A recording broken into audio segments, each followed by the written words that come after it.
Hello and welcome back to EastEnders Weekly, officially the unofficial podcast where we talk about everything EastEnders. Hello, and I am Ben, and I'm joined by... I'm Alex. Oh, what a lovely formal introduction, Ben. Thank you very much. Right. We haven't got time to really be nice to each other at the beginning of the show this week, have we? Because there's so much that's happened this week on the show. Lots of storylines starting up. And a trailer that was released, the summer trailer for the soap, which we're going to be talking about at the end of the show. So stay listening during the Who Won the Week segment, and you will hear our breakdown. We watched it in slow motion. Everyone sounded drunk. It was great. But we've caught things which people may not have seen, so you should listen because it'll be worth your while. A few tidbits that you may not have caught, but you might have seen something that we hadn't as well. But we'll talk about all that a bit later on. Before we started, normally I ask you what your high moment was of the week. What's your low moment? Feeling depressed today? Oh, my low moment was that Kim isn't the same. Same as me. Yeah, Kim's is like the lowest moment of this week, I felt. Yeah, I didn't like Kim this week, which is surprising because I never not like Kim. I love Kim. Kim's such a bubbly, fun character. It's a bit of a broken record at the moment, I find. Yeah, she's just... Yeah, I think you're meant to feel a bit sorry for her, but I don't. And the way I prefer Chantelle already. Same. And Chantelle and Gray are much more interesting and also more likeable in comparison. And the way she broke up with Denise, which obviously we'll talk about a bit later, for me, it didn't really have much gravitas. I didn't really feel like, oh no, what's going to happen? But also, there was a weird line in that, which I'll be discussing later, of you only get one sister. So we'll talk about that. Ooh. So first up, we've got, speaking of rubbish returns, this storyline, air quotes, Robbie is back with us. He is. At least they referenced the fact that he'd been away for a very long time and that there seemed to be not much reason for it other than he was just with his son and his former wife. It's been quite a long time because, Stuart's changed character since Robbie last saw him. Yeah, he's gone from... He was manipulating him last time and getting him out of the house, wasn't he? Yeah, trying to convince Dot to let him stay, so Robbie had left, and now Stuart's part of the household. He's got his feet well under the table. He even got a Toblerone. Well, everyone got a Toblerone, but Robbie had quite graciously... I'll get you a Toblerone later. Robbie had quite graciously wrapped all the Toblerones, but it's like a Toblerone box is quite an obvious box, isn't it? It's like a pyramid tube. Yeah. So really, there wasn't much use other than I suppose a bit of product placement may have gone afoot. They didn't want to. Maybe need to wrap them for Robbie. Maybe, I doubt it. I reckon he just went to the duty free and they gave him free gift wrap, and he was like, "Yeah, all right, then I'll take it. Why not?" So Robbie is back. Don't really know what else to say about him, really. Every time he was in a scene, characters just asked him to leave the scene. It happened more than once. Well, apart from Kush, because Kush welcomed him with open arms, and now he's living with Kush because Kush was like, "Oh, I've got a spare room. Come move in with me." Give it to everyone, isn't he? Big Mo got it first, but now, Robbie. And he gave it to Kat. Oh no, sorry. That's another matter. I guess Kush is a bit lonely and he needs to talk about it. It's a plot device, I think, because obviously it's meant to be that Kush and Robbie are in a very similar boat, the custody of the child. Because with Robbie, there was Sammy too, his son. Yes, he's back. He's back, and we thought that Nita was maybe coming over as well, and so they were going to maybe be a unit together, or at least he got to have Sammy with him for a little while. But now we've discovered that he was meant to pop. Yeah, he's meant to go home. Sammy back on the plane and go home to Nita. Friday's episode, but Thursday's part 2 episode. That's right. Because she texts saying, "Oh, look, I'll meet him at the airport tomorrow. See you then." Yeah. Like, oh. But he's not on the plane. Won't be meeting anyone at the airport. Maybe Robbie's just put a Toblerone on the chair with her name on it, saying, "Thought you'd like this more." Robbie's wasted more money. Is that Stuart's money you think he's wasted on that flight home, or Nita's? Well, not just the flight home. Robbie has paid for a nice slap-up trip around London. Although he said that Nita paid for that. He said, "Oh yeah, Nita's paid for all this, so he can visit the whole of London." If there was ever a day trip around London that you could do, it seems impossible to do in one day. I think Robbie achieved it. And he seemed to get home as well quite early as well. Sonia just finished her shift at the hospital. Or wherever Sonia works now, we don't quite sure. Hospital, she does night shifts every now and then, doesn't she? So every now and then. Well, she mentions it, doesn't she, sometimes? Yeah, that's right. She's like, "Oh, what a hard shift. Go get me something, Bex." But I'm studying. Bex's studying has come finally. Yeah, that storyline. This is it. it. Wrap that up as well. Well, they have wrapped it up because she had her exam. It went quite well, apparently. Surprisingly. Sonia was so bad for her own daughter. It's like, "Oh yeah, it went surprisingly well." That's just I'm bored of Bex. We were bored of it anyway. I don't want to hear any more exams. I don't want to see Bex studying. I don't want to see it. Well, I think this is it. I think this is all wrapped up now. I bet it's not. I bet there's more studying to come. Well, there might be, yeah, but I think, the whole story was that she was stressed, and now Sonia and Martin have said, we didn't mean to make you get so stressed. Honestly, you can do as well as you do, and you go to university, and everything will be fine. Oxbridge isn't necessarily the way to go for you, perhaps. But I think it's just going to be that Bex does get the top marks. I mean, it's interesting. Bex didn't appear in the trailer, so... That's it. So that's what I mean. It's all done. Nice, neat line. The end of Bex. That's it. She might have a nice autumn trailer when she's just heading off to university. Oh, yeah. New school bag storyline. And Sonia's crying, pushing out a tear. So shall we move on to our next storyline then? Because I think that's enough of Robbie for now. Yeah. Thanks, Robbie, but no thanks. Not the best return. But we had more movement on the Habiba, Ikra, Adam, Honey storyline this week, which is nice. Yeah. So new set. The new flat that got flooded by Lola by sticking the glamorous dress that she was meant to be washing for Ruby. I mean, I found it unfair. Ruby's flat is literally one tiny room. Adam's flat is hallways, doors going all over the place. Yeah, Ruby's flat is more of a bedsit, isn't it? Well, and also because that's the old Branning house, so that's where Max used to live. I never knew there was such a big basement down there. I know. I feel like he's excavated somehow, but then I suppose there must have been that basement there the whole time because the stairs lead up to the ground floor, the ground flat, which is Ruby's house. Yeah. And also there's the elderly lady who lives at the top flat. Oh yeah, the baseball woman. Yeah. So yeah, they got a really rubbish deal. Adam's got a huge place down there, isn't he? But Ruby doesn't need more room, does she? She's got enough room for one woman, one independent lady. Snaps fingers. But yeah, we got a new set, and obviously with the new set, we're assuming is going to come a big storyline. Obviously, they wouldn't build that for no reason. Oh no. So we had movement. We had Billy trying again, kind of to get Honey on his side. Yeah, but Honey isn't having any of it because she's like, well, you lied and cheated to me, so why should I believe that you're telling me that Adam's doing the same now? Yes, because he told her outright that he's cheating on you. With Habiba as well, he gave names. He wasn't afraid to throw names out there. He didn't say, someone. Dates, names, times, places. That's right.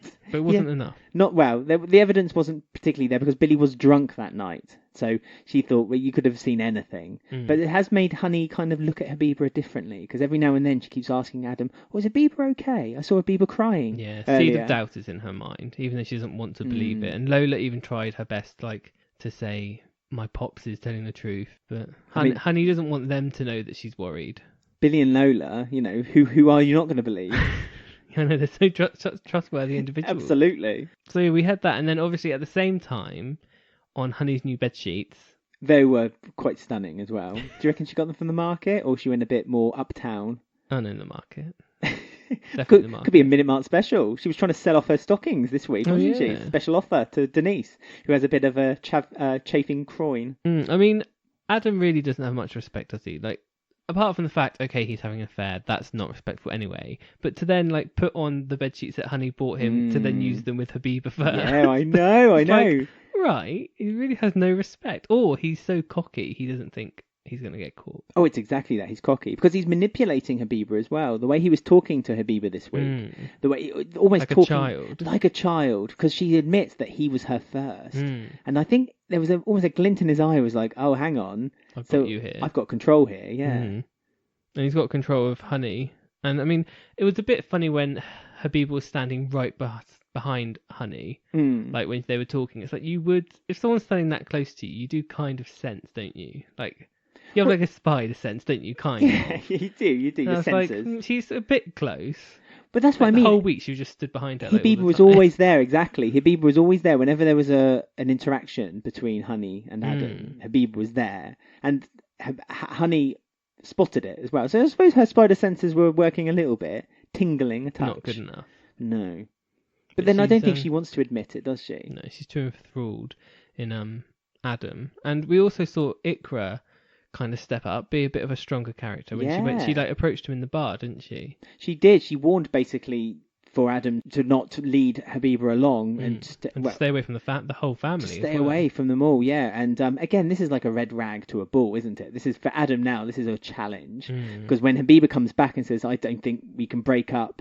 I want to be with you, Adam was like, well, that's fine, but just don't tell Ikra. So now he's asked. Be a secret. Yeah. Secret. But earlier in the week, Habiba said that she didn't want to be his dirty little secret. And so he, again, threw a little bit of cheese at Habiba and said, like, oh, yeah, I'll tell honey. A month, a week, a month, maybe a year, And so he's kind of being very vague that he will tell her. So he's playing Habiba. Easy to manipulate her. And I do think Habiba is feeling slightly guilty as well. Like, she keeps giving looks to Honey where she feels sorry for what she's doing. Yeah, I mean, she wants a relationship with Adam, and I don't think she wants to do it the way that it's now happening. She wants to just get him almost clean. But if she doesn't, she loses him, I guess. So she's going to do this weird, deep, dark secret thing. Although she keeps texting him to like meet him all the time. So she's the one who seems to be moving it along, but then Adam seems to be the one who can't say no. But he's pulling her strings, so he knows that by breaking up with her, it almost makes her more interested in him. It's a strange one, isn't it? Because I think Adam does feel a bit guilty toward Honey, but at the same time not guilty enough. And the same applies to Habiba. So, it's that old tale, isn't it? Who's the one who's to blame? Is it Adam? Is it Habiba? Or are they both to blame? Who's really the one hurting Honey? Adam, I'm going to blame Adam, because he's a little horrible little thing, isn't he? Oh, I don't know. At the beginning, we all loved Adam. This is why it's been written quite well. Snake, we always knew there was something underlying, and we'd been waiting and waiting and waiting. And at first, we thought he undermined Honey quite often, which he still does. Which he did this week. Well, and also this week when she was having an argument with Billy, and she said, "Oh, you come up with things and you think 2 + 2 = 4," and Billy was like, "Well, it does." And then she said, "Oh, I'm not." No more crying Wolverine. And some of the lines that she was coming out with this week were just hilarious over such a serious matter. But you can understand why Honey just can't believe Billy, because he's the reason why they split up, because he had an affair and he had lied to Honey. So he's now neither of them deserve Honey, I'm afraid. I know, Honey is an elite. She's a Tesco. She's an ex-model. Yeah, she is an ex-model with her son. They should go off travelling and doing some modelling again. Yeah. But she's a prime piece of meat, is old Honey. Exactly. And we had the other half of this storyline, which was Ikra's storyline about her arranged marriage, which they mentioned on their first week on the show. Hasn't really been mentioned since. She's basically run away from an arranged marriage. And the aunt and uncle finally asked her about it. Yes. And but wrapped up very quickly. Yeah, they were like, just phone them. It'll just explain. It'll be fine. Speak to your parents, and she did, and they were fine, and that's it. And now they're staying on the square. So is that it, or is it a storyline which they were going to do, and they thought this is a bit of a rubbish storyline? Let's do that, and that's why Ikra's just been disappeared for months. I think so too. I think they deliberately just kept it under the carpet. Yeah, and they thought, no, that's not a story, and because a lot of people did yell the cliche card as well, and it was a bit too obvious, because we had like signs of her and Kush possibly getting together, because she spilled drink on him once, but he's with Kat now. Yeah. And then there was a scene where she was at the party and Jay talked to her. Oh right. So I don't know, was that just a little but Jay's story is the Ruby, Jay and Lola story, isn't it? But that's ending soon because of M. Ruby's next man is M. Oh right. M? Yeah. M. Wasn't someone writing M this week? Linda was trying to teach Ollie to write M, wasn't he? I don't know. I can't comment. Oh, okay. But so that's leading to that. So maybe Ikra and Jay, but that's a really weird mix.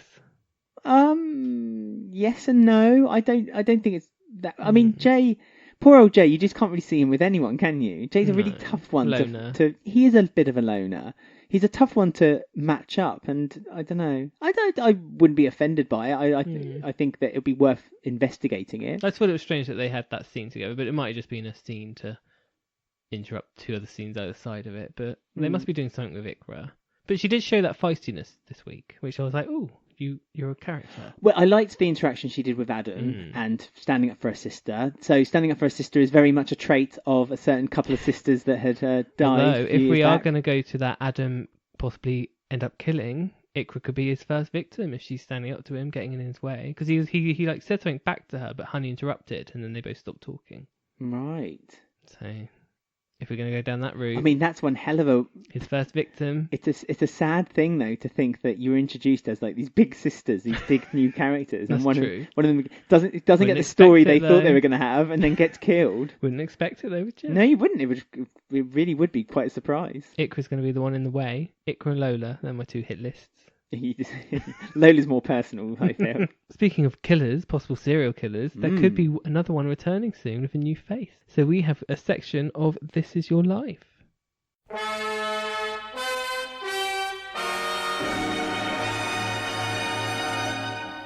My goodness, these are coming thick and fast recently, this Is Your Life feature, because we're getting so many characters returning to the square. More to come as well, no doubt. So, as regular listeners know, This Is Your Life is when we discuss a character that has left but is now returning. And as you probably already know, the return of Bobby Beale is imminent from Thursday the 13th of June, after he's been incarcerated over the death of his older sister Lucy and the attack of his stepmum Jane with a hockey stick. Oh, yeah. Oh, yes. They tore the Beale family apart, from which, really, they still haven't recovered from. But, as we know, they're building up the Beales. Build up the Beales. They are. And another step forward is that they're returning Bobby Beale with a brand new face. I know. He's catching up to Ben now. He's one behind Ben for new actors. So, what do we'll talk about what we expect maybe from Bobby Beale's return on the soap. But, as we always on this feature, discuss, first of all, what Bobby Beale had done up to this point. Yeah, so everyone can get to know Bobby Beale. Yeah, become more acquainted to like we know him. Warm-hearted psychopath that is Bobby Beale. I mean, is there room for another psychopathic teenager on EastEnders? Or is there another one in the Beale family as well? I know. I think they need to be normal-ish. Well, we don't know. Too many. I mean, we don't know what his return will bring. However, we can, as I say, we'll talk about that in a moment. But let's first of all talk about his turbulent past. So from the day he was born, Bobby Beale had a very difficult start in life because He did. His mother, Laura, who was a bit of an estranged wife from Ian because she had an affair with Gary Hobbs, and also sexy. Ian had Gary Hobbs, Ben. He went away on Ian a barge Beale. boat. Well, true. Rock and a hard place, I Here guess. it is. Rock on a soft place for me. Soft and a soft place. Ian had a vasectomy, so Ian straight outright said Bobby wasn't his, and he didn't want anything to do with him until Bobby had a blood transfusion, and then we found out, or Laura found out, that Ian was the father, but still didn't tell Ian. And kept it a secret until the day she died, after she was pushed down the stairs by Janine. Pat found the certificate. She did, the birth certificate, and on the birth certificate, whose name should be on it? Mr. Beale. But one Mr. Ian Beale. Although I feel like the producers are toying with us because the new Bobby looks like Gary, so it's quite traumatic. Well, I think Gary and I always look, whenever I look at a character, I always look at their hair for the kind of the relation. And his hair is very similar to a young Ian Beale. I guess. For me. He gives me Gary face though. Gary's face. Gary Hobb face. So Slightly... are we going to have a turnaround on storyline?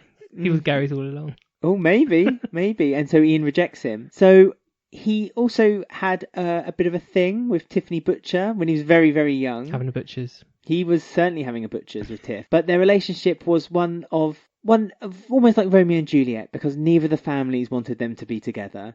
Both Bianca and Ian objected to their relationship, so they kept it quiet. These 8-9-year-old children was keeping the love's long dream quiet. I mean, they're not related that I can think of directly, are they? They're cousins.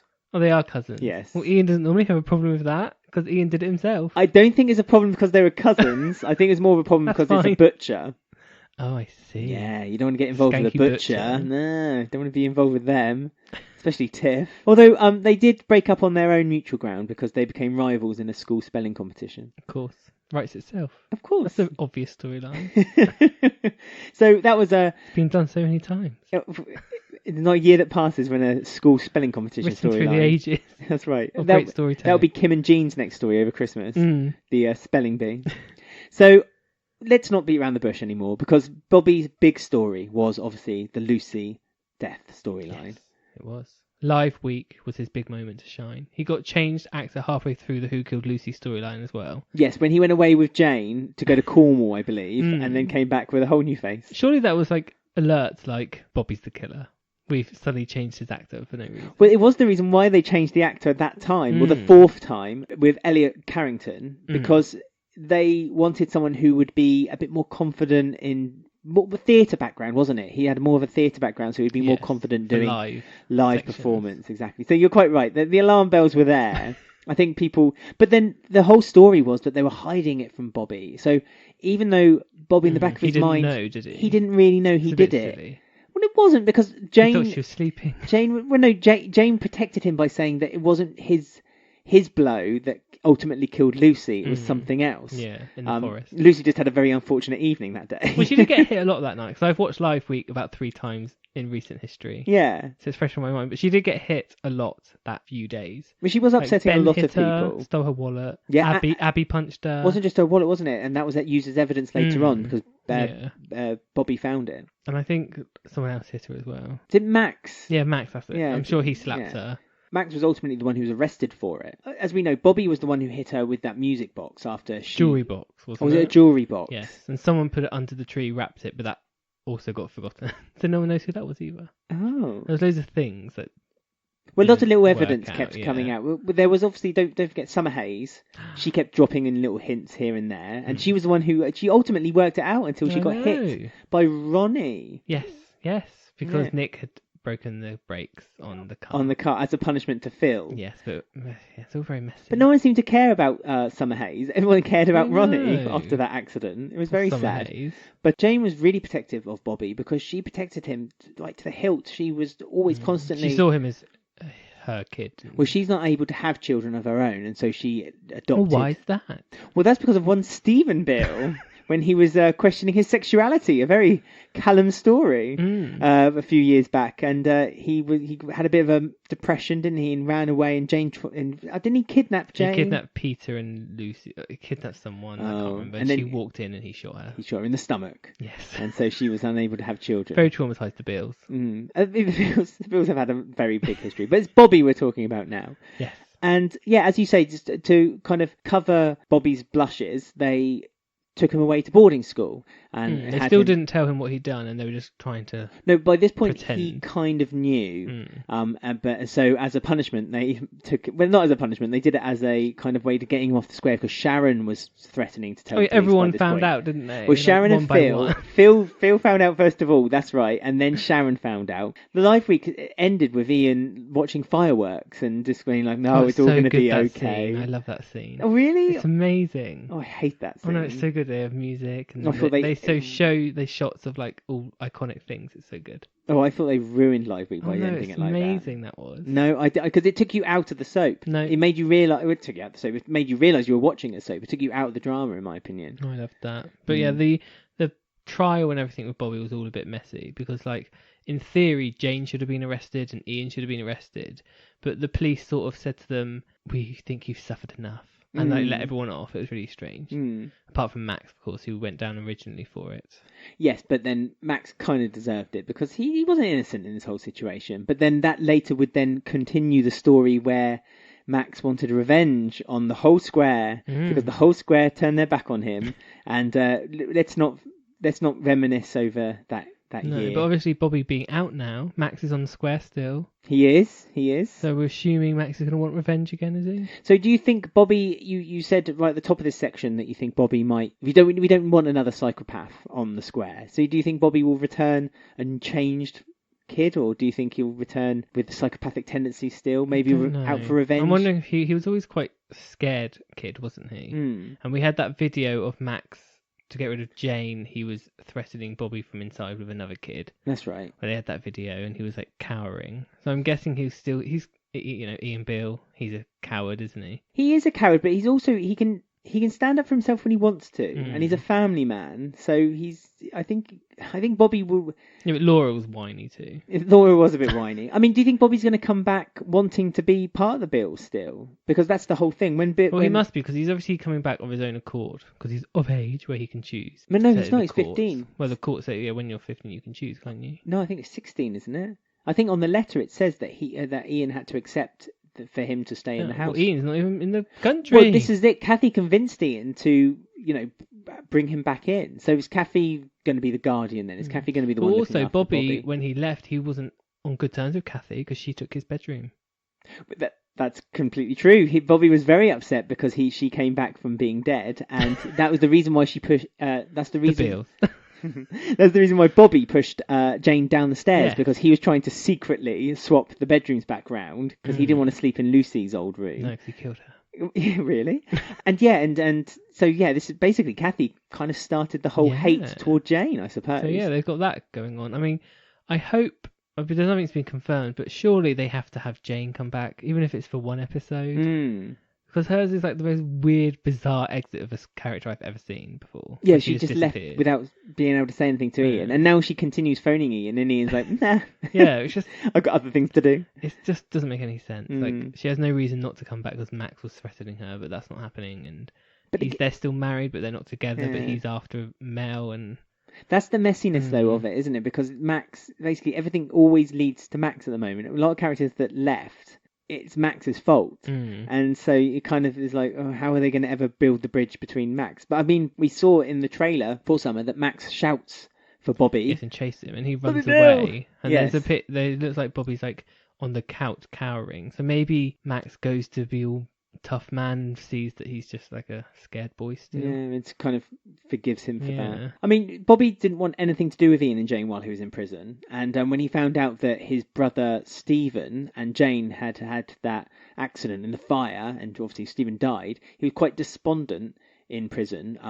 And so do you think he's, other than it being a base because he's been released from prison, do you think there's really any reason Bobby wants to be there? Is it a revenge like Ben as well? No, is there another revenge story coming? We have Hunter the psychopath, and now Ben's here. But could Ben and Bobby team up? Ben might teach him, like, say, I've been in the same situation as you with Heather.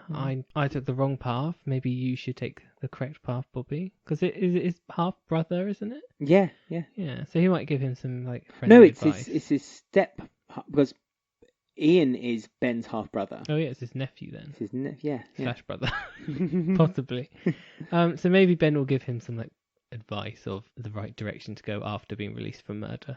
Maybe. I mean, Hunter's back as well. He could give some advice. Yeah, Hunter's coming back for a few, which is totally surprising. So maybe all three of them, the Three Musketeers. Maybe that's maybe that's the story. There's going to be three of them. Big. You know how I like the idea of a couple? Maybe it's going to be a trio. A trio of evil. We also can't forget. Hopefully, maybe Tiff.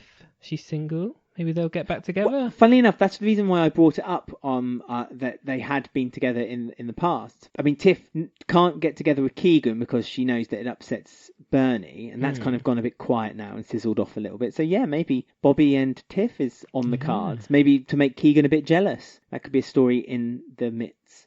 I mean, he's being played, the new Bobby, the fifth incarnation of Bobby, is Milner Russell, and this is actually his first major TV role. But he is in another, I believe it's a film, which is called Country Lines, which is about a 14-year-old boy who's groomed into selling drugs, because the term Country Lines refers to children trafficking drugs in rural areas. Oh, thank you. That's all right. I like to give a little bit of information for our listeners. So, do you think he's going to have a bit of a Johnny number 2 start, where a bit nervous, a bit difficult to watch, and finds it a bit difficult? Well, if Bobby's meant to be a bit nervous anyway, it kind of helps the character, doesn't it? Yeah. I mean, it's really difficult when you can see when an actor is a bit overwhelmed when they're first introduced into a soap. The actors they've introduced, including Habiba and Ikra, haven't really shown that just yet.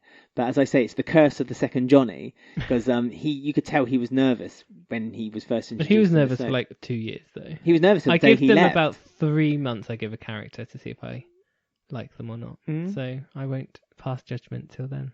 But so you're not going to give a snap judgment right now? No. What you think? All I've seen is a promo picture of him. With that promo picture... Okay, my snap judgment is he looks like Gary Hobbs. Okay, but that's what I mean. With that promo picture, do you think that he looks like Bobby Beale? Is it in your head? No, when I saw him, he looked like a brother of Chatham and Riley or something. Or like Karen's long-lost son or something. Yeah. Because he's always had brown hair, hasn't he, Bobby? I believe so. Normally you get blonde hair and it goes darker, not the other way round.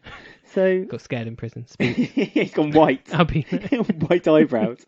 So...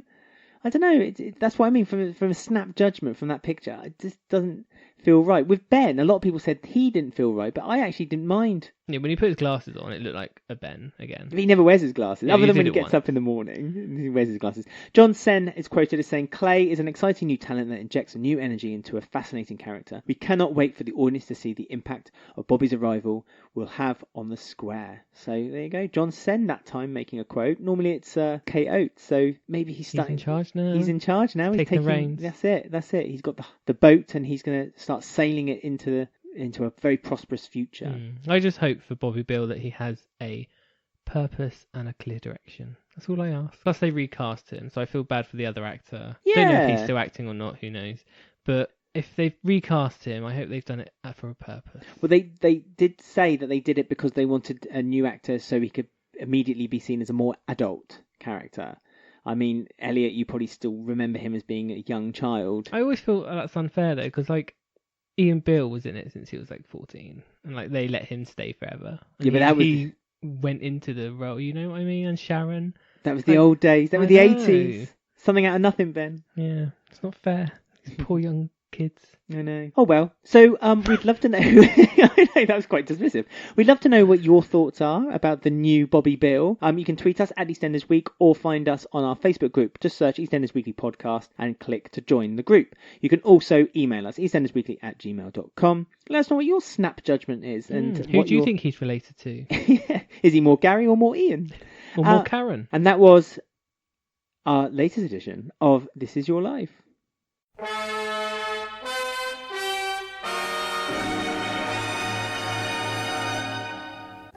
Well, that was Bobby's life, but who wants to talk about that when we've got Ben's life to talk about? I know we've got much more pending matters to discuss. Sort out his sex life, I'm afraid. He's very busy. We certainly do. So yes, we have the Callum and Ben storyline continuing, plus Whitney.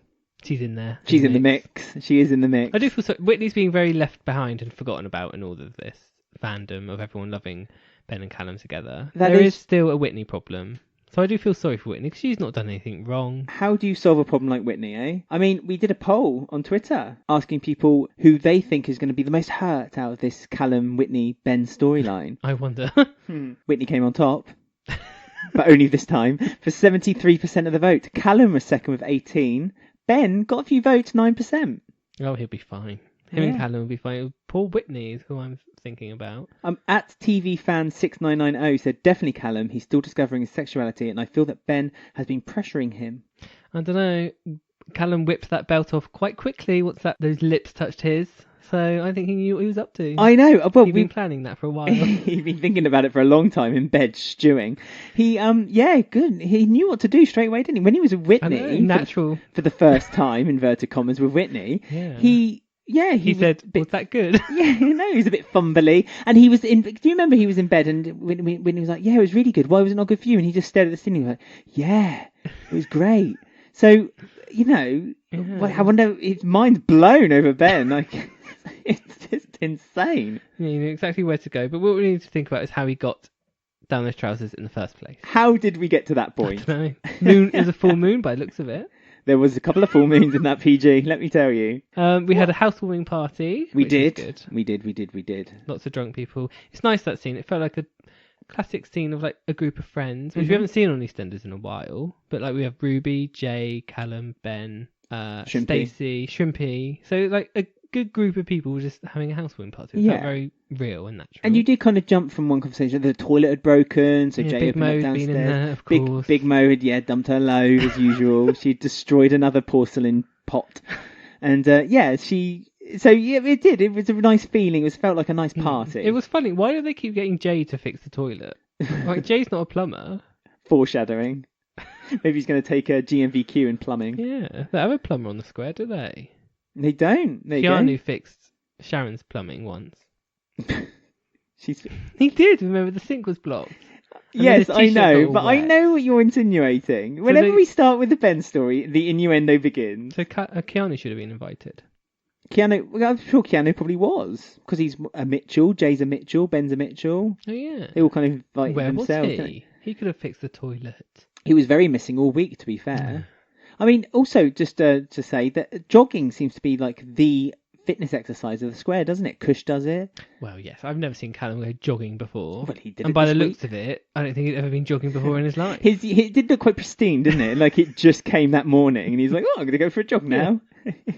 Yeah, very odd, because they were all hungover after. Because Ben got very drunk because he saw Paul's bedroom. He did. He got very upset. And you saw like the vulnerable side of Ben, and Callum was there, and it was all foreshadowing each other's feelings. It was. It foreshadowed also a conversation that Ben and Callum will have later on the playground, which we've There was a already conversation, said. was there? I must have missed that. A short one. Because Ben said that Paul helped him blossom and that it was him that stopped him from being lonely. So he was like... Lonely, yes. Key word there. Lonely is the key word. So Ben, he knew he was gay, but he couldn't really be open about it. And it wasn't until he met Paul. Because Paul was really out and proud and all sorts, wasn't he? He was. He'd been travelling. Yeah, he knew his way. Yeah. So Ben looked up to him, and now Callum is now looking up to Ben. It's like a little circle. So in a way, yes. Do you think Ben is...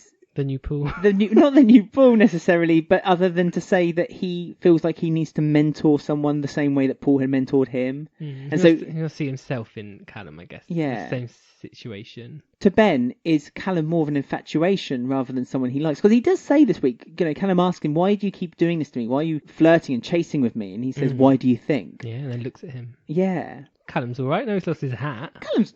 Oi! That hat makes a man. Any man would be, or woman would be very honoured to have Halfway's hat on his head. Yeah, but it's a big improvement when he has the hat off his head. Only because his ears don't poke out quite so much. Yeah, he's got lovely flocky hair, hasn't he? It's quite... No, keeping that hidden all these months. We all thought it was a bald spot, but no.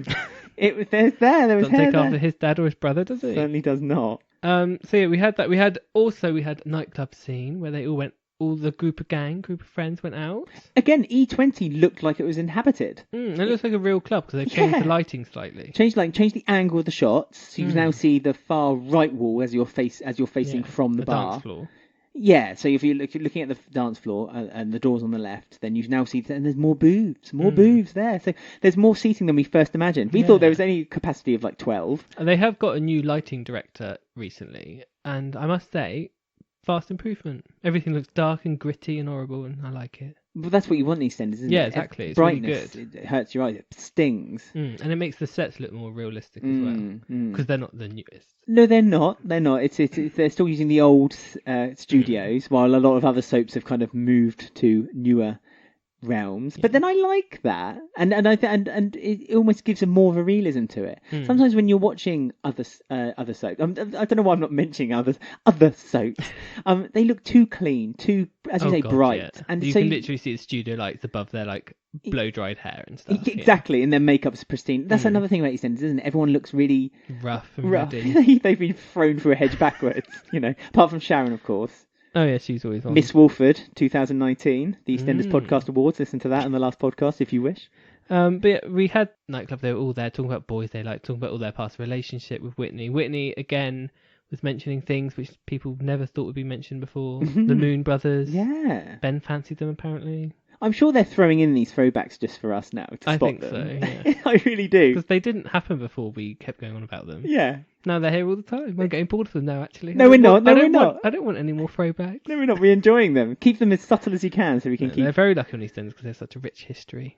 But that's it, isn't it? And it's a history they can delve into. Because as you say, everyone's in each other's pockets, so it's easy to kind of rip something out just for a quick... Just for a bit of acknowledgement and also to make us feel good about being a bit of a boffins of the show. It looks like to me as well that they're possibly setting up a Ruby and Whitney friendship. Because obviously Stacey's going on maternity leave soon. So Whitney's going to need a friend. Lauren's not here. Yeah, but Whitney's been hanging out with Tiff a lot this That's not a couple sister, of weeks. not a friend. Can Not the sisters not be same. friends? No. Oh, okay. So I think Ruby and her will be a little bit of a friendship now. Lauren's missing. Yeah. So we don't need Lauren back. Fair enough. There we go. That's it. That's But Whitney needs someone. Statement of the week. So yeah, setting up a little friendship there. Ben's on his app still. He is on Grindr, but not Grindr, No. because they wouldn't associate themselves with such things. He nearly met up with Big Bear. He did. 69. Big Bear 69, yeah, of course. Billy didn't really approve of Big Bear though, did he? I think it's not Billy's type, to be fair. Billy likes honey, not bears. That's true. But bears like honey. Uh-oh, watch out, Billy. Maybe it was Adam. Maybe, yeah, but Adam could be... We still don't know who Peck's guy is. Yeah. Who is Peck's guy? This is the mystery I don't that think we we're want going to solved. find out who Peck's guy is. Oh, come on. Is Peck's guy maybe the hitman? Of whom? The one that Ben nearly hired last week. Is that Peck's guy? No, because he's a professional hit guy. This guy was on... Well, I don't know. Can you find hitmen on Grindr? I don't know. I've not looked recently. Give it a go. Shall we have a look? Need a bit of money. hitman. But yeah, he sort of planted the seed into Callum's head. I didn't mean to say that. Yeah. I didn't actually. That maybe we can go meet up, because he looked at him as he left the bar and was like, come on. And there was an interesting conversation between Callum and Jay as well, because Callum kind of asked Jay, do you ever feel like not doing it, when he was talking about him and Ruby? Yeah. So obviously that Callum's questioning, am I weird for not wanting to have sex with my girlfriend, I guess. Because he also set up earlier in the week a date night, didn't he? And I'm presuming that's what it's referencing to, because him and Whitney were having a night in with some popcorn and a movie, and maybe Whitney was a bit forward, and Callum was a bit shy. Not really. You're not my type. No. I was going to say as well, before we go to the big night, the full moon. Yes. We had the bit before in the Vic where Stuart thinks that Callum wants to someone to sort out someone, and he kind of sees Ben talking to him a lot. So I think Stuart gets the idea that Ben's trying to turn Callum. Yeah, he's quite right. Protect him. Callum asked him to help him with something, and he sees that Ben seems to be pressuring him. So Stuart was right on that respect. But as you say, Stuart feels like Ben is trying to turn Callum, and so it's not Callum's choice or freedom of expression to choose his sexuality, whether he be bi or gay. And some nasty words as well from Stuart. Yeah, so are we seeing a little bit of homophobia? Not one of them, he said something like that, and don't want people like you around here. And I mean, you were reminded of what Stuart's kind of past is, quite an aggressive and violent past. He really threw Ben across the wall in the toilet, and Ben was quite offended that Callum had done that, because Ben had earlier in the week promised Callum that he wouldn't share with anyone, wouldn't out him, and then he threatened Callum slightly again that he would, but then went back on his word again to say that he wouldn't out him. He's all over the place, Ben, isn't he? He's like really mean and horrible, then he's all nice and crying, and then he's horrible again, then he's kissing him under a full moon and the stars. A roller coaster of emotions. Can't keep up. I've got a little mini game if you want to quickly play. Oh, okay. Stuart asked Rainey for some key words to describe Ben, and she came out with quite a few. Just wondered, could you name any of them? Gay. Great. Gay was one, yes, gay. Murderer? Well, she said he went to prison twice. Okay. Psychopath? That one? Again, she said he's worse than his dad. Well, that's true. Although Phil's not in my good bits this week. But we'll talk about that in a minute. We'll be talking about that next. What else is Ben? Deaf? Don't know. No, let me put you out of your misery. Yeah. He loves playing with people. Oh yeah. And he's proper toxic. Ooh. Proper toxic. So we did attack Rainey in the car a lot a few weeks ago. So well, yes, she's got a right. They have a history together, so she has exactly every right to say that. And Callum and Ben have a history together now because they went for it. And it was Callum who went for Ben. It wasn't the other way around. Well, Ben touched his cheek because Callum said, "I don't understand why I have the best girlfriend, best bird. I got my own flat, I got a new job. But why am I still so lonely?" Lonely, just like what Ben had said earlier in the week. So Ben now has this link with Callum. They're both. Well, Ben was lonely, but his world's been fulfilled by Paul. Callum's expressing his loneliness, so now he needs his world fulfilled by Ben. His world all filled up with Ben. And yeah, he sort of touched him on the cheek, and then something turned in Callum, and he just went all animalistic. One thing led to another. Oh, I mean, wild. Oh no, I know. Old innocent Callum. But Callum was also the one kind of moving forward, as you said, getting the belt off as well. Ben, I know. But it's not graphic at all. I don't know why I said very graphic. Very prude. But yeah, he was going. He was up. He was there. He was up. He was up all in there. He was ready to go. But his engine had started, and he was on 100. Very passionate. And that was the duff as well. So yeah. Yes.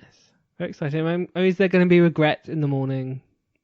Well, I mean, the regret would be because they can't do a shot of them both asleep in the playground, can they? Because they're not in a bedroom or anything like that. Normally, the natural next shot would be on Monday morning. You see them both waking up and Callum like giving a cigarette, making like a regretful face while Ben is kind of like sniggering to himself. I think the story here is whether Ben is truly manipulating Callum for some kind of gain, or whether when he's in his nice mode. I think he does like Callum, but what I think is going to be troubling is that Callum is. I think he's just going to feel guilty about what he's done. Oh yeah, he will, because we know that they're going to plough forward with the wedding as well with Whitney. This is probably what spurs him on. Like, oh, I better propose to her. I better do something to even out the gay. I better do something straight.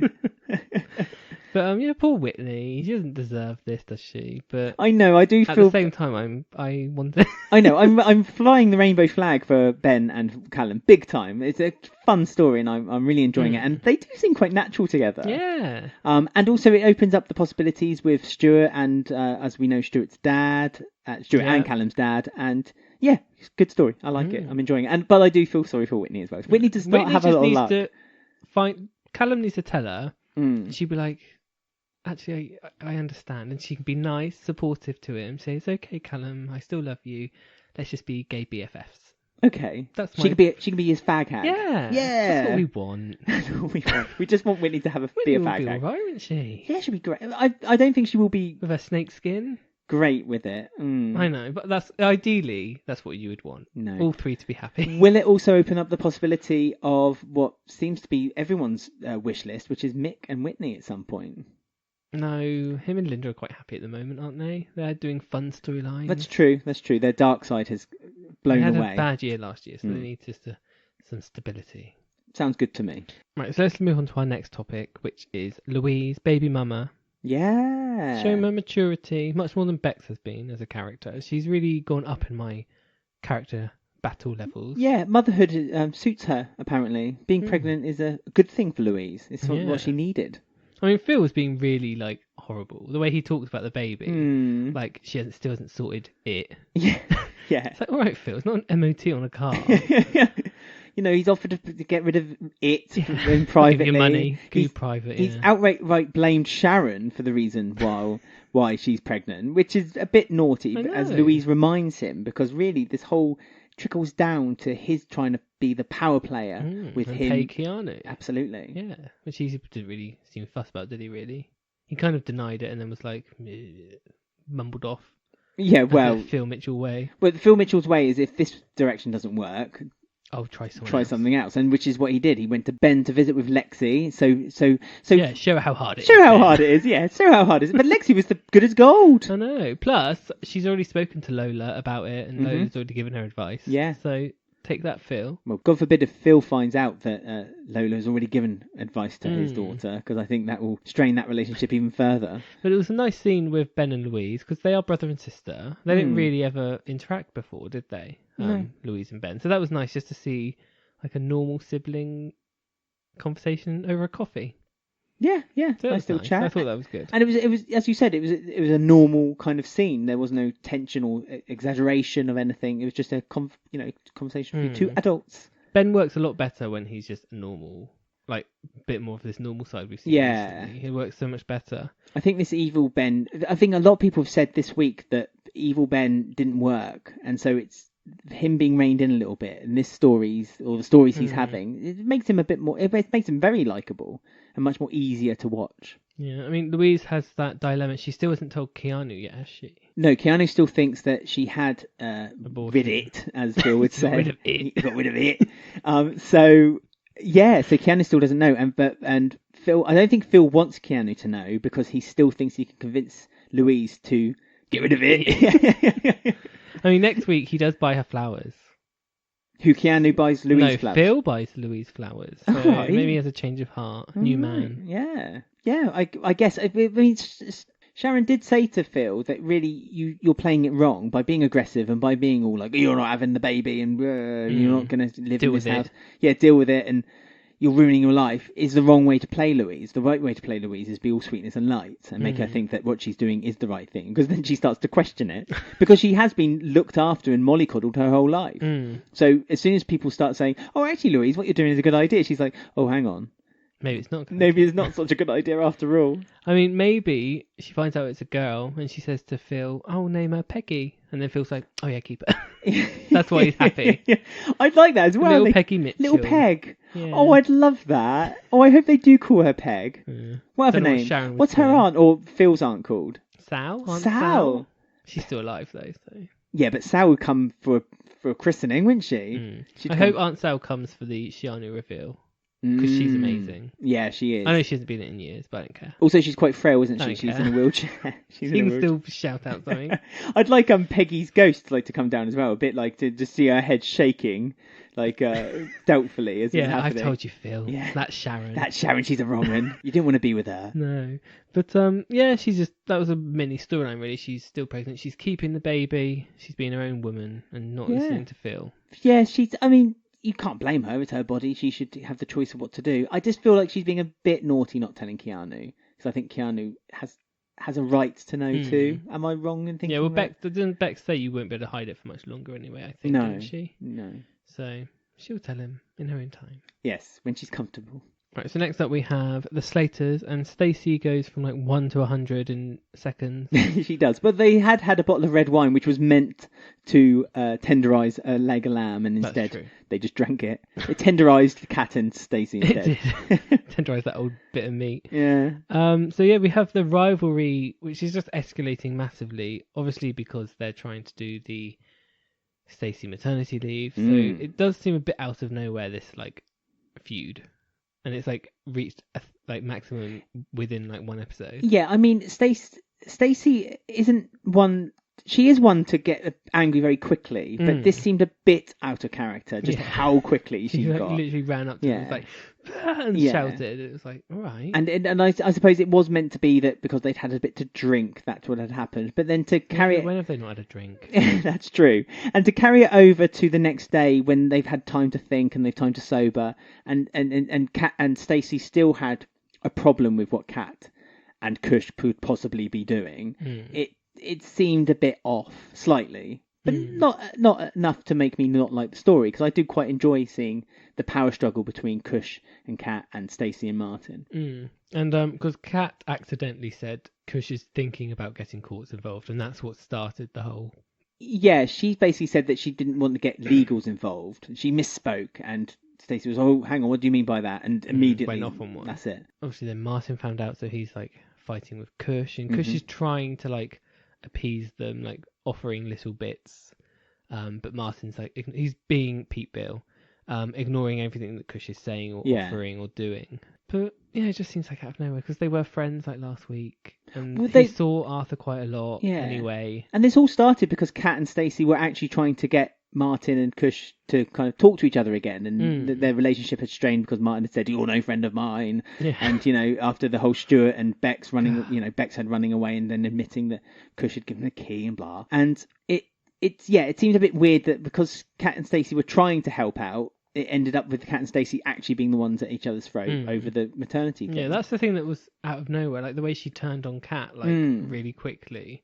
It was okay, she mentioned something about Kush being her leftovers, and it's Stacey, you slept with him once during a break with Martin. Yeah, it's hardly your leftovers. No, yeah, it's a really weird thing to say. It was a bit unfair, wasn't it, that she should throw that insult to Kat, because that's it. It was a one night stand, and really, if you're going to say that, then the leftovers is Arthur. That's a really nasty thing to say about your own child. Yeah, really. Just seemed out of character, didn't it? But feuding Slaters. I mean, what's not to like? No. I mean, it was interesting at the end of Tuesday's episode, because that was pretty much where the story ended for the week, that Kush had said that he was a bit sick and tired of bending to everyone else's rules. He felt like that he's always the weak one. He's always the one who, in all the relationships he's in, he's always the one who kind of submits and lets everyone walk over him. And perhaps that's the reason why these problems erupt in the first place, because he's not more stern with what he wants and outlays it in front of people. And he says at the end of the week that he's going to have a fight with Martin and Stacey. He's up for this fight. So he is now taking that legal route. The whole thing that Kat was trying to avoid in the first place. That leg of lamb never did help. No, it didn't. I wonder if it ever got cooked as well. Died in vain. That little lamb. They should have shown a shot after like the fallout at the end of Monday's episode of just Big Mo sitting there in the tray, just directly eating the leg of lamb with her hands. Which is why she blocked the toilet up at the party. See? Oh, it all links together. Yep. She deleted scene, I think. Gnawed on that lamb like there was no tomorrow, and she ended up, making a right mess. Yeah, I mean, is he going to go for joint custody still, or is he going to go for the whole lot? Well, this is it. He wanted joint custody, but now, as I said, he's upset. He lifted some weights, thought about it. He's had a run with Bex around the house, and now he also talks to Robbie this week because he shows a bit of jealousy toward Robbie because Robbie seems to, on the surface, have this really great relationship with his ex-wife. Obviously, we know better than that. It is Robbie. It is Robbie after all. And so Kush, in his sight, he feels like he needs to. Yeah, Robbie's got it. Why can't I have it? Yeah, exactly. I should have full custody of my kid. Really, the only people to blame for this is Stacey for being just so overly protective. Should have had that bottle of wine. Shouldn't have had that bottle of wine, and they shouldn't have about 12 children in their house in the first place.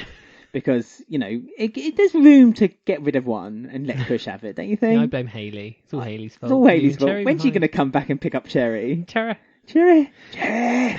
Right, so are you ready for a little quiz on this week's EastEnders? I am. Exam time again. I'm feeling lucky this week. Surprisingly good. Right, and welcome to exam time. Bex, Louise. I know they've just done their exams. They've done this. They did really well, surprisingly. Surprisingly.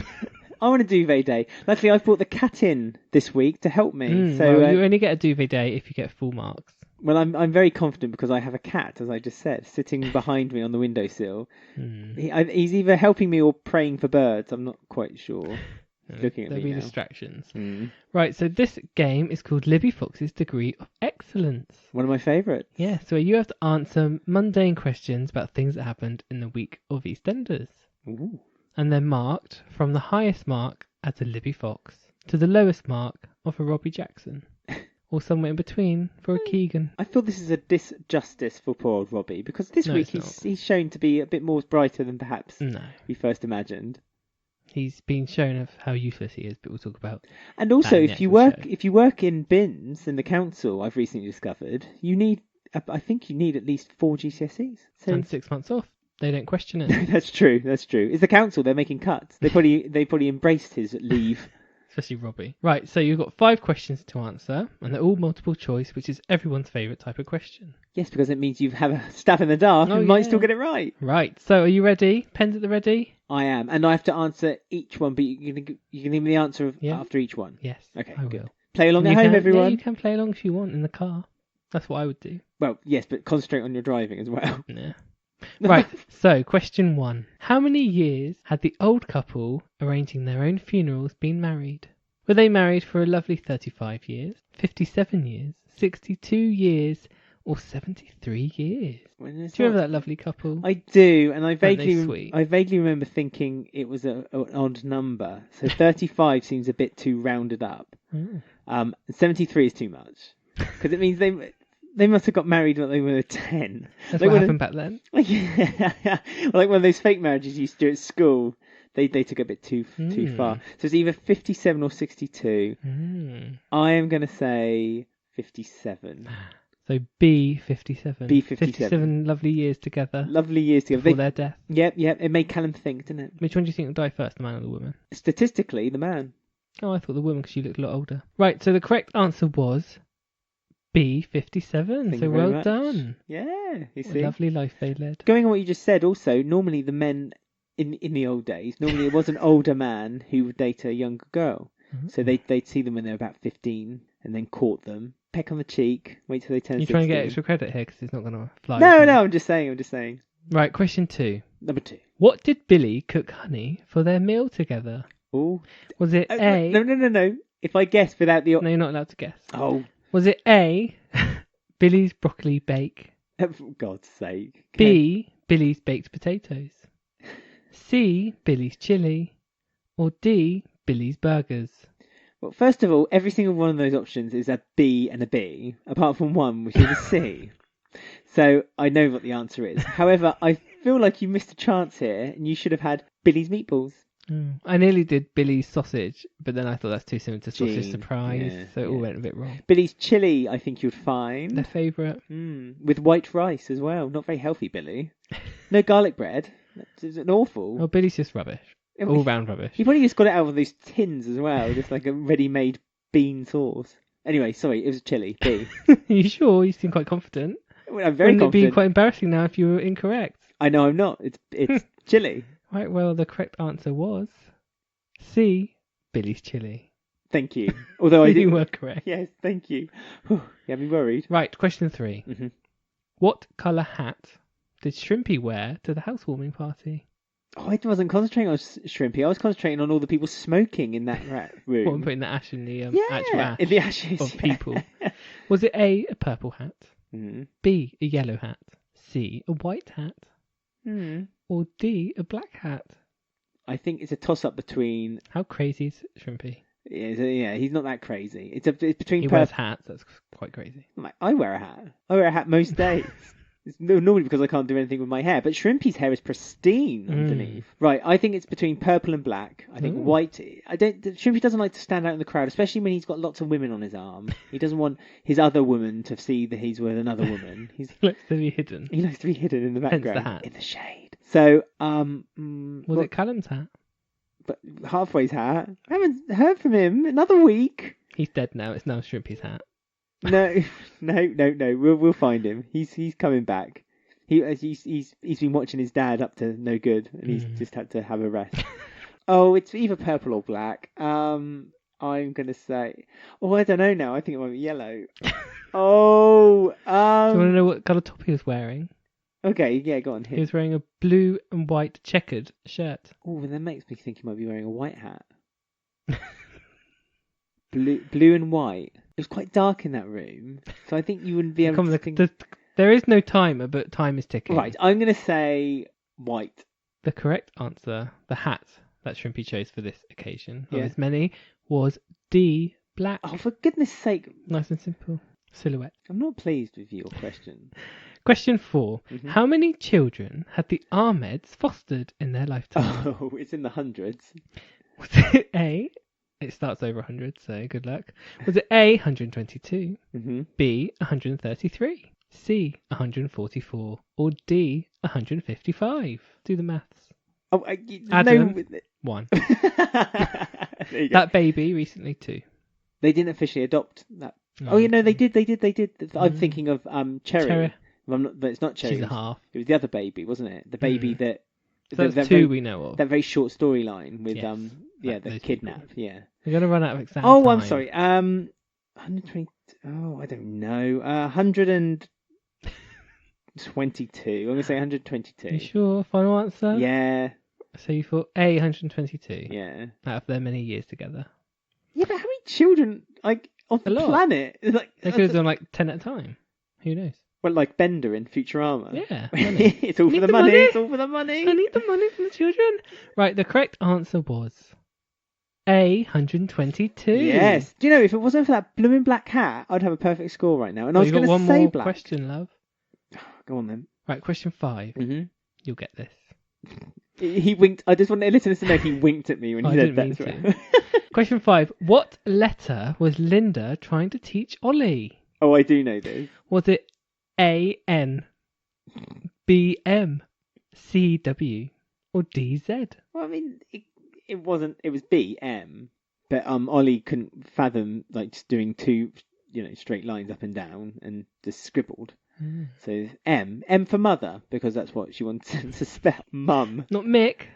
Or Mick, yeah. The correct answer was B-M. Thank you very much. Then you got 4 out of 5, which I'm hoping, depending on Bex's results, that was a Bex out of a Libby Fox. I mean, I'm really disappointed in myself about that black hat. The blue shirt threw you, which I thought it would. Blue and white check, yeah. Doesn't black go, doesn't go, no. Poor choice, Shrimpy. Was Shrimpy wearing a jacket as well? No. Was he wearing... He was wearing blue jeans. He was wearing blue jeans. Was he wearing boots? I didn't see his feet. Like Doc Marten boots? Didn't see his feet, I'm afraid. He was holding a beer. That's the most attention I paid to Shrimpy. Was it a bottle, was it? Jenkins? Yeah, and he was chatting to someone while Stacey and Ruby were talking. I bet he was chatting someone up. I bet it was a man, so maybe he's in on the game too. Callum. The story's going to turn. He's trying to get new fans. Yeah. It's only one way. So there you go, you get 4 out of 5 for that, so quite well done. What's that then? Is that a Louise? No, it's a Bex. Depending on Bex's results, but I'm imagining that's a Bex. Surprisingly she's just under Libby Fox. So my score is surprisingly good. Excellent, good. Well, there you go. So that was another test of Libby Fox's degree of excellence. Well, my takeaway from that was I must do better. You must do better. I mean, some of the questions were a bit easy this week, Ben, I have to say. But don't you worry about it. Don't you worry about it. I was too busy watching the show, so I couldn't see what's going on. I mean, it's difficult, isn't it? When you're actually invested in the show, it's difficult to then find silly things or some anal things to make questions about. Apart from Callum. Oh, goodness me. Right, I'm going to quickly move us on this time because we've got 2 very short stories. One with Jack and Denise, and then the Spice Up Your Life story after that. Oh, yeah. Right. So, yes, the Kim and Denise one first, shall we do? This one's annoying with their weird rivalry. Same as the Stacey and Kat rivalry. It just comes out of nowhere. It's hard to It's not come from nowhere. Kim's had this bitterness for Chantelle the whole time. To Kim, I can't relate on why she's angry. But that's what I'm disappointed about. That they just seem to have turned Kim into quite a bitter person. It's she put her house for sale. Someone bought the house, so she got upset that someone bought the house. Yeah. She wanted a good hairdresser in her salon that she opened because none of them have experience of running a hairdresser's. They got one, Chantelle, and now she just suddenly doesn't like her. Yeah, who they had to convince heavily to work for them as well. But it's not like Kim's a hairdresser. No. So she's not even taking clients away from her. Well, she does nails, but it's a jealousy thing, isn't it? I think she's jealous of Chantelle's life. Exactly that. It's Kim 10 years ago. Yeah. I guess. Well, not about 5 years ago. Let's be kind to Kim. Yeah. But yeah, she had that. I'm jealous of Chantelle's life with Gray. Me too, I know, shame. Kim had that with Vincent, and now Chantelle's got that with Gray.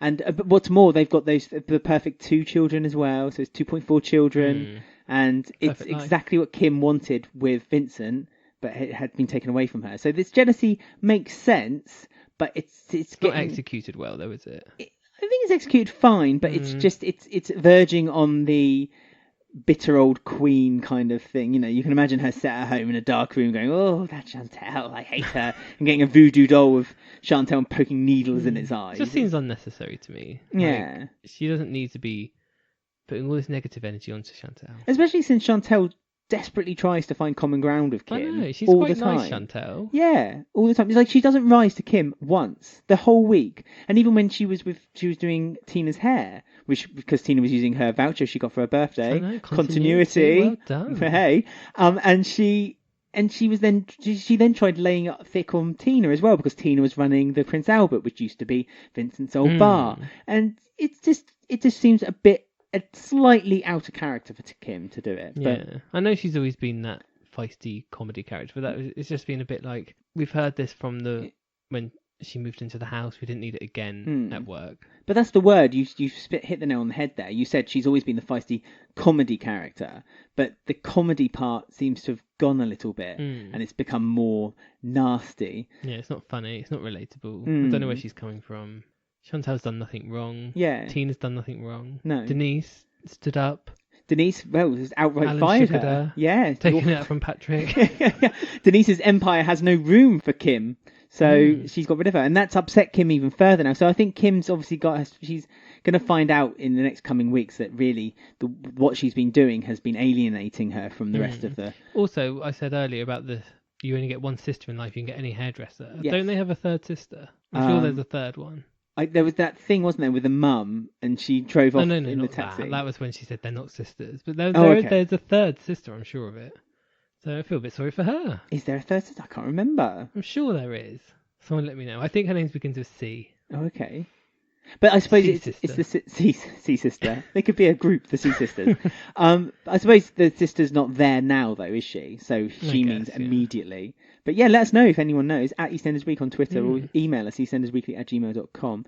That we have to also remember the Jack and Denise story and how Denise is now jealous because Jack has been chatting with Mel, and they seemed, as Denise said, very close. Are women really this jealous in real life? I know, it is making them a bit catty, isn't it? Like, Ruby gets jealous over when she sees Jay talking to Lola. Like, all they do is talk, or he, like, puts his arm around her. And then Denise gets jealous because Mel and him talk outside the Minute Mart.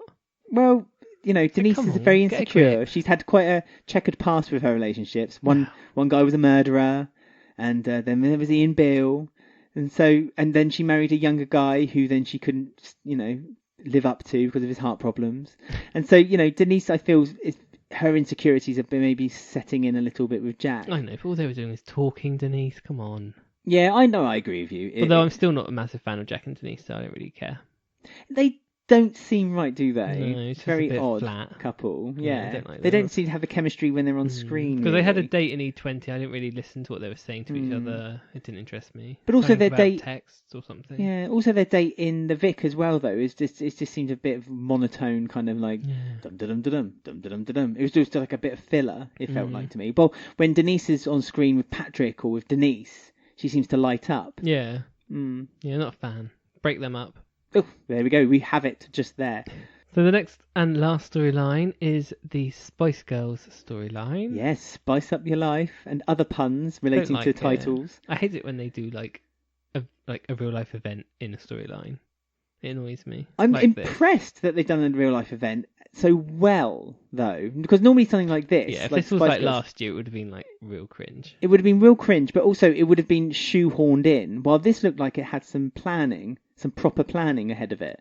Because obviously Zammo from Grange Hill came back from the dead after his drug overdose. Who is Zammo? Why is he so liked? Because he's a character from, like, he's, you know, classic EastEnders, so 1985 to, like, 1989 is considered, like, the classic years. Well, Grange Hill classic years, Zammo was one of the characters. What was he like? Why does everyone love him, though? Because he got addicted to drugs and then was found dead. After he died, a drug overdose. So it's a tragic thing. Which at the time, for children's television as well, you have to remember, this was on children's television in the 80s, that was seen as quite a big deal.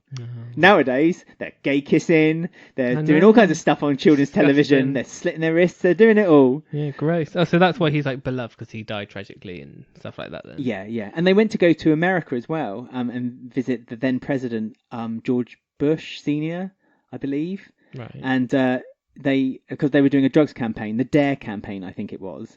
And so because they had the song Just Say No, he went to go over with like all the cast of Grange Hill to America and sing the song in front of the president of the White House. Yeah, there you go. There's a little tip. No, he's on EastEnders as a bus driver. Yeah, with 2 lines. I heard you were looking for me. I know. Have my ticket. You know what, they missed a trick here. They could have had him be the bus driver who crashed the bus in Walford like 2 years ago. Zammo. That would have been good. He's like, where are you? When Mick was like, "Oh, come to my local booze at the Vic," he'd be like, "I crashed my bus down there a few years ago." Yeah, maybe they should have referenced it. Yeah, and said, hence why he's not allowed to drive anymore because he was taking the tickets, wasn't he? Yeah, they could have referenced that. There, but yeah, although, did you see the bus stopped also at the bus stop from? We were watching Classic EastEnders this week, and it was the exact same spot. Well, it's the same street.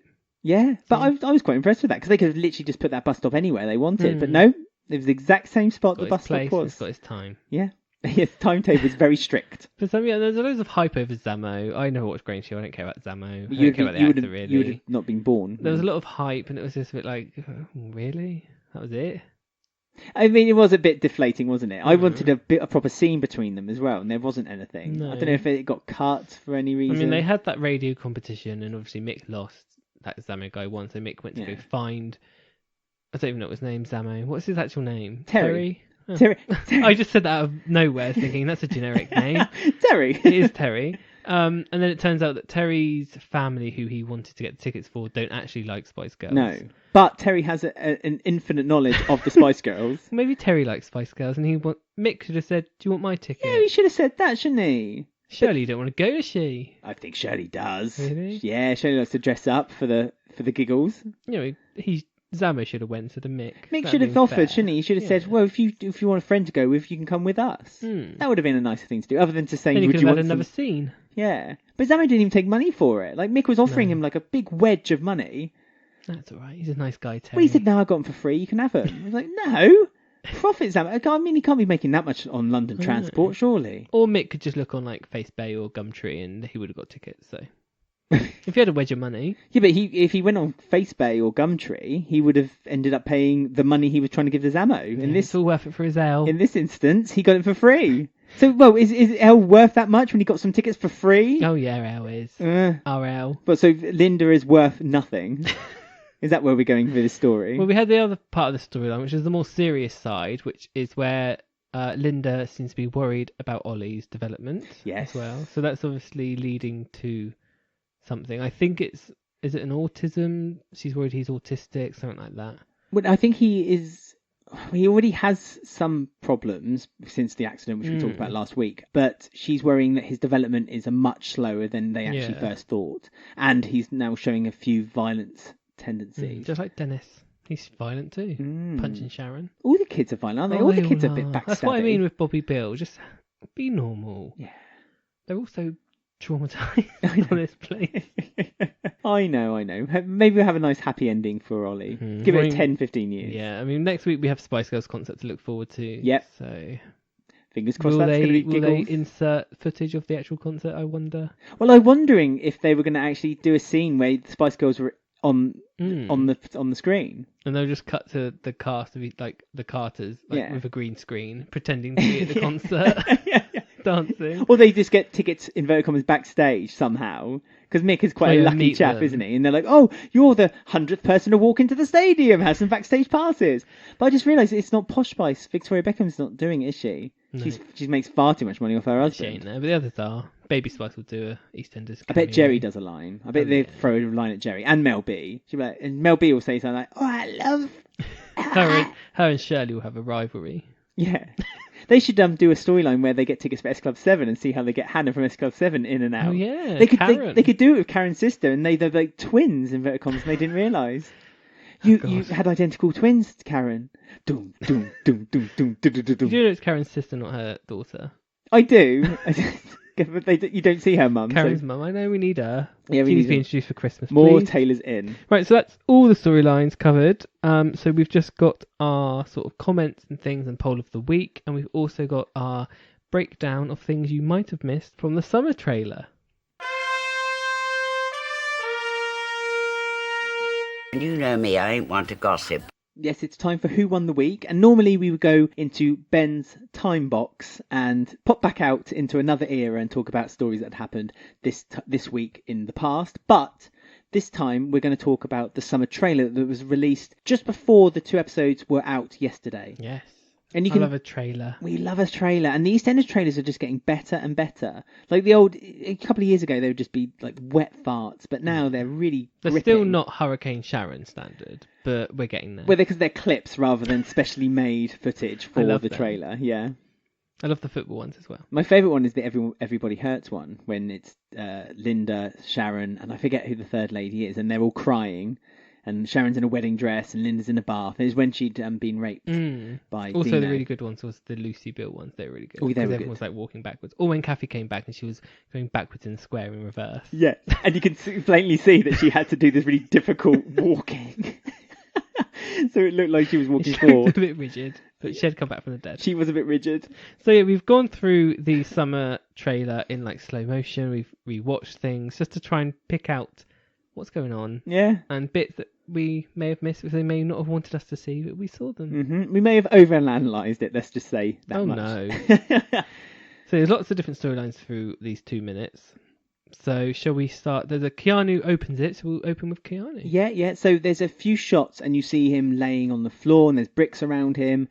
He's shouting from an empty warehouse while he's been blindfolded. Yeah, Phil. He shouts, Phil. Phil! He's on the rooftops of London and... on the run from the police. He gets to the police stop him when he's in a car. So is this linking to the business they had with Danny again, or is this something new that Phil has associated himself into? It's weird that when he's like kidnapped and tied to a chair and blindfolded, he's shouting for Phil's name. So did Phil do this to him? And did he do it on purpose because he got Louise pregnant? It's really odd. And the opening shot, he's like lying. He's got a pillow, but he's like got concrete walls and a concrete floor. But he's also got a glass of water and his phone. So it's like he's not in prison. No, it's really odd. No. So I don't know what that's all about. Unless it's a new set we've not seen, which has like concrete bedrooms. Just a big warehouse that they built on the back of the lot. And they also show a scene of Louise and him having like a baby scan. Yes, and looking worried at the Yes. scan as well. So he knows that she's pregnant, so that's good.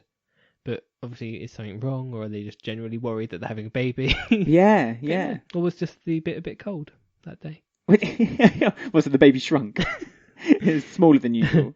We've also got a Jack Branning storyline where it sounds like someone's threatening him, saying if you're done for assault, it's not going to look good for an ex-cop going to prison. And then gets taken away by the police as well. And we noticed that Tiff is watching on, looking a bit panicked. And the jacket she's wearing is the same jacket she wears later on the trailer when she's kissing Keegan. Yes. And then two lads grab Keegan and pull him away. Yeah. So what is that? I know you can wear a jacket all throughout, like all week if you wanted to, but is it somehow linked? So it must be, mustn't it, the same episode? Is that story the same episode? So I don't know who Jack's assaulting. I don't know why these guys don't want Keegan kissing Tiff. Yeah, I think it's what the lads are doing to Keegan is why Jack interrupted, for the reason why Jack has been arrested. So yeah, really strange actually. And I when we watched it, I said, "Oh, Jack's having an arrested story," which is really what you don't expect for Jack. So again, really unexpected. We got clips of Bobby Beale because Max notices Bobby Beale's back. Yeah, he shouts across the square, "Bobby Beale!" And then again, I urge you all to watch the clip of Max running in slow motion because nothing moves other than below his knees, and they seem to swing left and right like a couple, like I don't know, like a couple of swings, like those pendulum balls that you get with the office toys. In an office. Yeah, they look like that. I mean, Bobby seems like he's taking on his dad's traits. He runs away really quickly into his house. And hides and cowers. And he cowers on the sofa and Max is like standing over him, being intimidating. So obviously Bobby's not come back as a super Ben. No. Also we think perhaps he's playing it cool a little bit. And it also looks like he's kind of being bullied because he's out like eating chips and like someone goes past on a bike and knocks them all out of his hand. Yeah. So yeah, I think we're going to be feeling sympathy for Bobby. Okay. I don't think he's a natural murderer like the past. No, always had that kind of intent taken away from him once being in prison. But I mean, the natural bully for Bobby, I guess, would be Dennis, I suppose. And it would make sense because of, Sharon. And they've got the past as well, Dennis and Bobby, which we mentioned earlier on the feature. So perhaps Dennis will pick on someone else now this time. Dennis seems to pick them, doesn't he? He just seems one by one, knocks them out a little bit. We also have Ian Beale is back. He is just back. In time for Bobby. Absolutely. But curiously, he's out of the cab and then you see the passenger door open again. So someone has possibly returned with Ian, but you don't see. I know, they're keeping that tight. They cut it really tight, but I saw that door was opening. Yeah. It was. So someone's in the taxi with him. So it could be Peter and Lauren, Jane. Yep. Bobby. Maybe he's back with Bobby. Christian. Yeah. Yeah. For the gay club. Could be Cindy with her child. Bring Cindy back. Could be Cindy Jr. Wait, the baby? No, the girl. Oh, no, I don't mean Cindy as in his ex-wife Cindy. I mean his daughter Cindy. His daughter. Yeah, Cindy Jr. Cindy with her Jr. daughter. Yeah. Because she also has a baby. She has. And we need young mothers on the square because of obviously Louise. Could be Wixie. Simon Wicks could be back. Oh, that'd be amazing. He went to go visit him, didn't he? Yeah. Could be anyone. But I saw that, so you think edit that very well, BBC. So there. I think it's just for idiots like us that look out for it. I think they did it on purpose. Yes. We've got Callum and Stuart's dad as well appearing. Yes, he's come in and he's threatening Callum, and Callum's looking a bit upset. He's like, "Why are you threatening me?" So has Stuart revealed his sexuality to his dad? It looks like his dad wouldn't be pleased, and that's obviously why Stuart is anti homophobic, and also why Callum would be afraid to come out, I guess. So that kind of makes sense. But that looks interesting. Yeah, Stuart stands up for well, not necessarily for Callum, but stands up to his dad as well. So he says he'll kill him. Yeah, be an interesting dynamic. Great casting as well, I have to say. It was like seeing an older Stuart. Although the dad is like even more evil than Stuart because he's like, you'd have the ball to kill me. Well, we know that he was abusive as a child, when they were children, I should say. Exactly. Whitney is arranging her wedding. So this is how I said earlier, we know that it's all going forward. Yeah. No taste though in her dresses because the dress that Tiff had was awful. Well, at first I thought that Whitney was just getting ideas for her fashion empire. She was just going to wedding dresses. Yeah, she could do her own, shouldn't she? Yeah, she should sew her own. She's been given a machine by Callum. How inconsiderate. No wonder he's off having an affair with Ben. And of course, we can't miss out the staggering amount of pride that was in the trailer as well. Oh God, yeah. There was loads. The opening Keanu was loving it. Yeah, the opening of Prince Albert and Yeah. Ted had a cowboy hat Ted on. had a cowboy hat. They were dancing in the streets. Yeah. Ian walks in and says, "All this place has changed." You know? Mick and Gray are apparently having an affair in front of Tina. I think you're looking a bit too much into it. But I think they had a bit too much to drink and they were just showing their more emotional side. Yeah, and their acceptance to the Everyone's whole in the gay occasion. club, aren't they? Chantelle and Gray are in there kissing. What are they doing there? There was a shot of Ade Edmondson as well, sitting next to Jean and telling Jean basically that she was whining too much. Don't whine about cancer. Stop moaning. Yeah, stop whining about your cancer. So it kind of makes me think that perhaps the guy that Jean was talking about earlier, a couple of weeks ago. Do you think? Because she was saying he was the one always whining and he was annoying. He's maybe annoying because he keeps being mean to her. Oh, perhaps. Maybe. Yeah, but she throws some water on him, so rightly so. But I think the biggest... I should also not miss out that Linda described Shirley in the trailer as well as angry, old, and bites people. Yeah, what is that? I know. No context at all in that trailer about that. Not well, apart from then we see that she shakes Phil's hand and he gives her a job, presumably a V20. But is Shirley actually doing the mob thing? And so she's going to be part of what Keanu's doing and so forth. She's got a new haircut as well. Her old short haircut's back. Yeah. So but is nice Mel out of E20 and she's taking Mel's job?